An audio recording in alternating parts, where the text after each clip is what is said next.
होगा देख ले। কখনো গদা কখনো আবার পুষ্পা স্টাইল। অনুব্রত মণ্ডলকে এবার বহুদিন পর এমন রূপে দেখা গেল।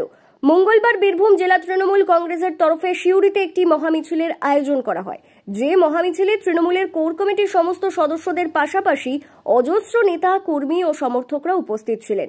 আর এই মিছিলে যখন অনুব্রত মণ্ডল অংশগ্রহণ করেন তখন তার গাড়িতে একটি গদা দেখা যায়। জানা যায় ওই গদাটি কোনো এক তৃণমূল কর্মী তাকে তৃণমূলের র্যালি চলাকালীন উপহার দিয়েছেন।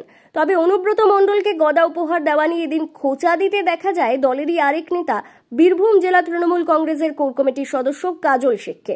আমি দেখতে পাইনি গদা কে দিয়েছে, কোথা থেকে দেওয়া হলো এবং গদা হাতে করে নিয়ে যাওয়ার মতো ক্ষমতা তার আছে কিনা সে বিষয়ে সংশয় আছে, দেখতে হবে।